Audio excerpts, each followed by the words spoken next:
My next guest is Matt Hancock, who, as I've mentioned a couple of times so far this morning, is indeed one of the candidates for the leadership of the Conservative Party and also one of a growing number of people, including Sajid Javid and Dominic Raab, who've signed a pledge to keep the campaign clean.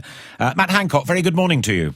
Good morning. How are you? I'm extremely well. A little while ago, you may have heard this or you may not have done, but Mohammed Amin, chair of the Conservative Muslim Forum, and I say this in the context of keeping the campaign clean, said Boris Johnson's views and Boris Johnson's judgments are such that if he were to be elected leader of the party, i.e. beat you and the rest of them, Mohammed Amin would leave the party.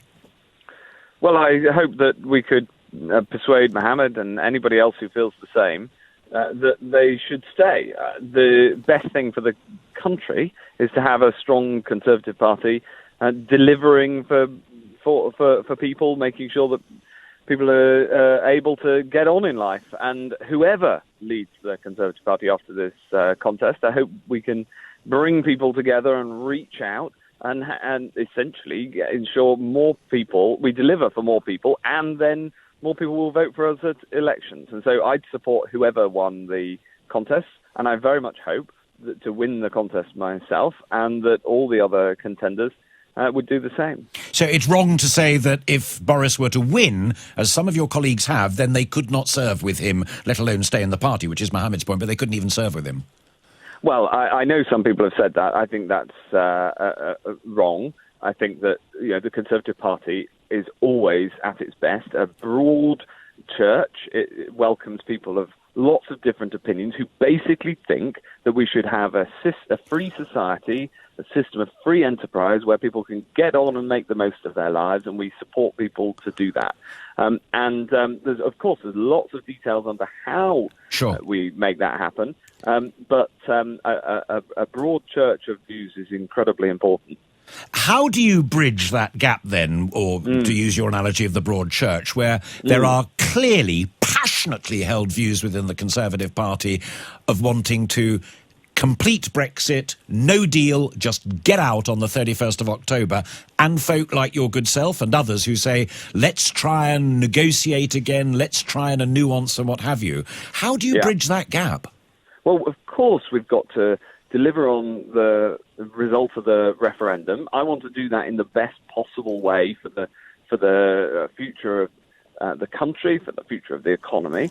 I think the number of people who actively would rather have to leave without a deal is small. Not least because even those who say that then say they want to mitigate it in some way or another. And anyway, with the House of Commons as it is, it's already shown that it will block no deal, and we heard the Speaker out and about yesterday saying the same. So we must leave, and we should leave with a deal. But the crucial point is about bringing people together is this: there is a strong support across the Conservative Party for a stronger economy that puts pounds in people's pockets, that makes people better off, that makes sure we can have properly funded public services, that is essentially patriotic.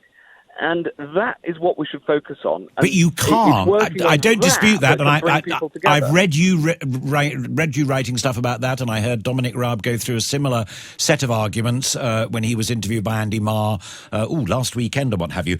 But you can't get to that agenda until you persuade people that you've got a solution to Brexit, where you stand on no deal, and whether you accept the reality, and that is that Brussels ain't going to give an inch. They made that clear again yesterday. They did. So why don't you just say, OK, Brussels ain't going to give us anything, we're out, we're going, we're leaving World Trade Organisations 31st of October, end of, vote Matt Hancock. Because the House of Commons has made clear that it won't accept that. And we went through this ahead of the 29th of March. And so the only way through is to leave with a deal, and that is the best way through as well for the economy and all the other things that we care about. People listening to that will then say, right, so Hancock is one of the continuity candidates. He's basically going to try and make a decent fist of what was Theresa May's deal, which was rejected by everybody.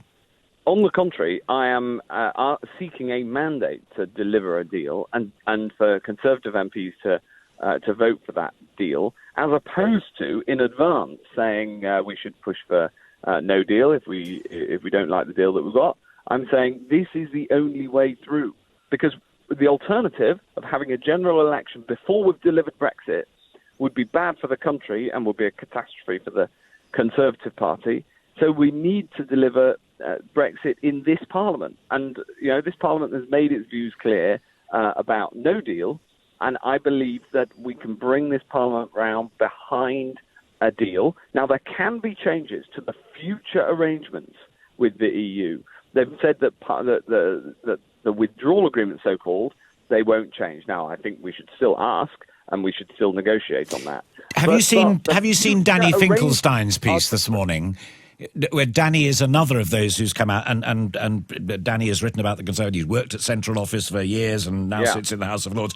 He says the reality of the numbers are such that you can only get through Brexit now if you have both a second vote and a general election, because the numbers simply aren't in the House of Commons to get what you've just described through under any circumstances. Well, I don't agree with that. I think that there is a route to bringing the Conservative Party and the DUP together behind a deal by using the fact that that as the new Prime Minister, I would have a mandate for doing that, having been clear in advance what needs to be done. There are others who are saying go for no deal, but that is simply not listening to the actual truth of what people in the House of Commons are saying about what they would block. Instead, we could bring people behind the deal and by being clear that the Conservative Party has to unite behind our new leader. And I very much hope that it would unite behind me and also make changes to the future arrangement. So much of this debate has been about this so-called withdrawal agreement, which is about the immediate step out, but not nearly enough has been about what our long-term relationship should be. And that is where we can bring people together more. Are you brutal enough? Alison Pearson says in The Telegraph that Nigel Farage would have you for lunch. I'm absolutely clear about what needs to be done. Are you brutal enough to do it? If necessary. I've had to make tough decisions in the many ministerial jobs that I've had already, and there is a need to make sure that we bring people together. I do have a different political style to Nigel Farage. It's true. I think that's a good thing. I essentially believe in a politics that tries to seek where we can bring people together rather than try to divide. Is the Farage style dangerous for our democracy? Well, I think that it is unhelpful, to say the least. And the reason is that you've got to base good politics on a assessment of the honest truth. And, there are some people who are in politics just with sound bites and language. And there are others who are genuinely trying to fix problems for people.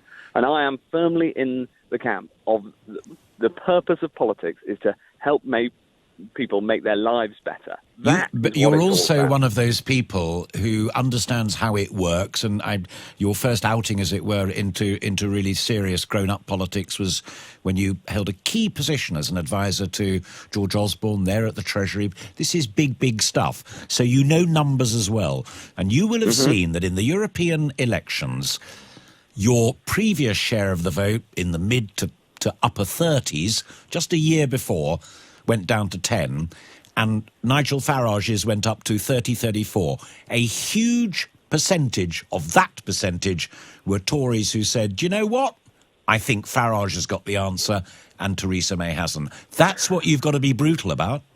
Yes, and the way to solve that is to deliver Brexit.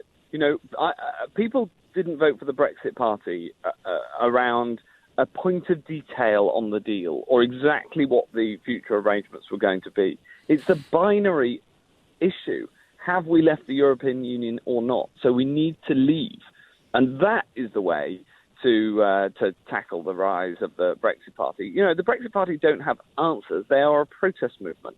And they don't have answers to how we're going to improve the health service or what we do to get better education for our children or how help people to get better jobs and earn more money. But they did. But they topped the poll and they got the most members of the European Parliament. That I don't mean to sound silly, but that's how it works. They won. Yes. You didn't.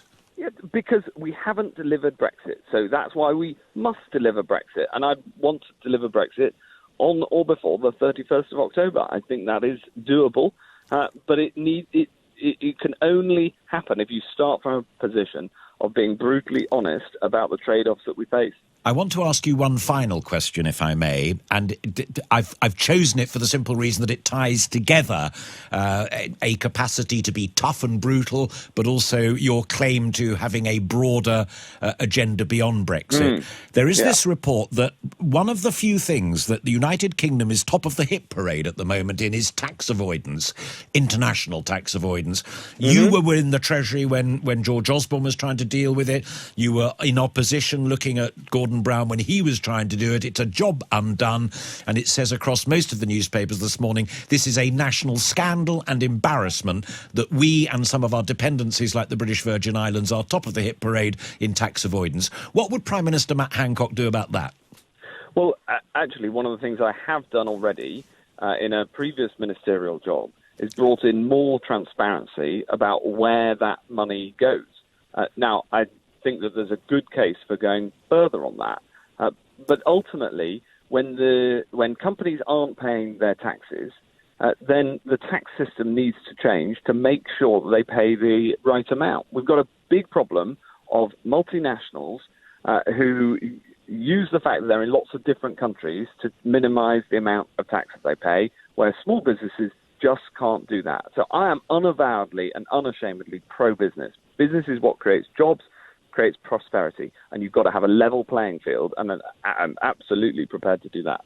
But if you've got a company like Amazon or Google that can set up totally legally in Dublin and do its business and pay its tax, that's a different ballgame to a company that can't even give its name out but hides in a solicitor's office in the Cayman Islands, and we only find out about it when it's leaked. Is that an intractable problem, Matt Hancock? Well, it is not intractable. We can solve that through negotiating with those territories and through legislation. I have already brought in the rules which mean that the tax authorities can see those accounts even when they're not publicly available. Those changes came through about 3 or 4 years ago, and that was one of the things that I did when as the Cabinet Office Minister. So I've got a track record on that particular policy area, and I think that there's more to do.